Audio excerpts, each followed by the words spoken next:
ध्यान मूल गुरु रूप है, पूजा मूल गुरु पाँव, मंत्र मूल गुरु वचन है, मोक्ष मूल सतभाव। मंगलमय मंगल कर्म, मंगल रूप कबीर,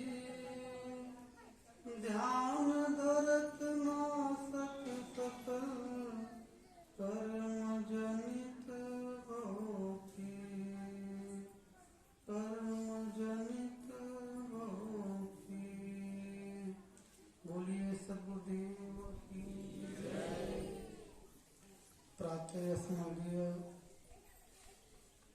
बंदी छोड़ सद्गुरु कबीर साहब एवं इस पावन धरा पर उपस्थित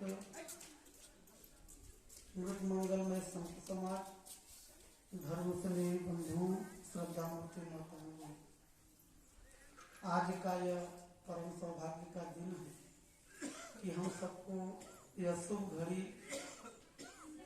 हर महीने के पूर्णिमा के दिन हम सबको प्राप्त होता है। और आप सबका खूब खूब आभार है कि आप सभी अपना अमूल्य समय निकाल करके इस कार्यक्रम की शोभा बनाए। इसके लिए आप सबको खूब खूब धन्यवाद है। और अभी आप सभी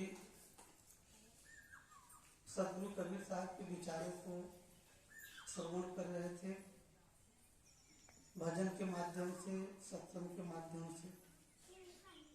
और हम सब गुरुजनों का जो उद्देश्य था, इस कार्यक्रम का आयोजन करने का गुरुजनों का कुछ उद्देश्य रहा होगा पुरातन समय से।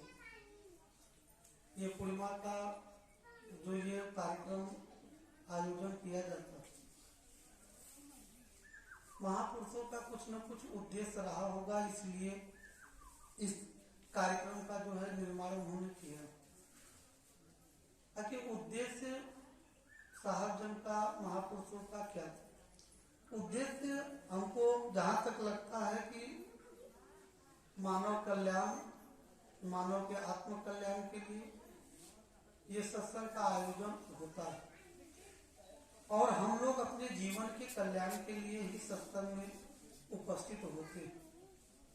और वास्तविकता में भी यही है कि हम लोगों को यही उद्देश्य लेकर सत्संग में जाना चाहिए।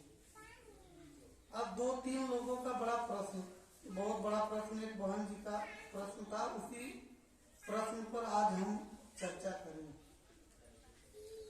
हमारी एक बहन जी, आपकी गुरु बहना है, टीचर, उनकी एक जो प्रधानाध्यापक हैं वो भी कोई बहन जी है। तो दोनों लोगों से बहुत सत्संग होता है, बहुत दोस्ती होती है, ज्ञान का चर्चा होता है। और उनकी ज्ञान की चर्चा में उन्होंने कहा, प्रधानाध्यापक जो उनके बहन जी के थे, उन्होंने कहा कबीर पंथ एक मुक्ति का मार्ग है। कबीर पंथ में कबीर साहब के पूजा करने में, उनके अनुयायी बनने में तो आपके जीव का कल्याण होगा, लेकिन सांसारिक वैभव नहीं मिलेगा। और भी जितने पूजा पद्धति हैं, जो भी पूजा पाठ हैं, जो भी संसार में और भी पूजा पाठ की जो व्यवस्थाएं बनाई गई हैं, उस पूजा पाठ करने से धन संपत्ति वैभव मिलता है। बहन जी ने मुझसे बात किया, बोले गुरुजी ऐसा ऐसा बोल रहे हैं हमारे मैडम जी। हमने कुछ प्रश्न उत्तर नहीं दिया उनका। तो हमने कहा कि तो जब आप टीचर हैं, आप सद्गुरु कबीर साहब के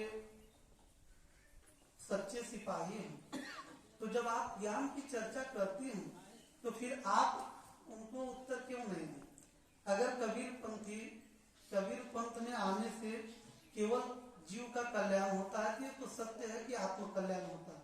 बट ये भैया जी सत्संग के समय बढ़ जाए,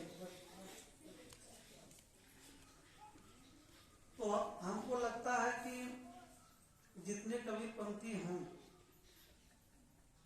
अगर कबीर पंथ में धन संपत्ति वैभव नहीं मिल सकता है तो हमारे सभी कबीरपंथियों को गरीब हो जाना चाहिए।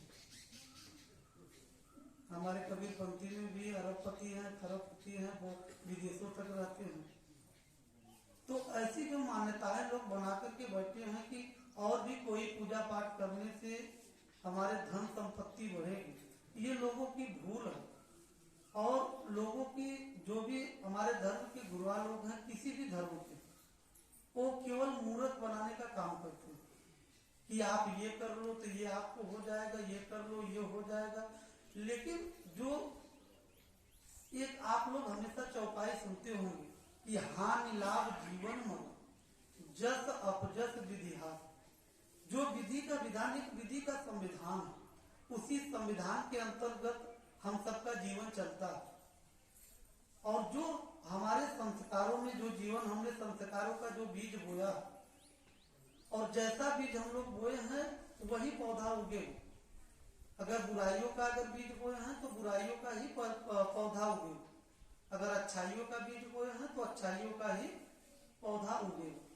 तो हमारे संस्कारों के अनुसार हम सबका जीवन चलता है। जीवन में कभी नहीं घबराना चाहिए। और कितने लोग घबराते हैं कि मैं दीक्षा लेने के बाद भी हमारे जीवन में दुख क्यों आता है। ये प्रायः लोगों का बहुत प्रश्न होता है।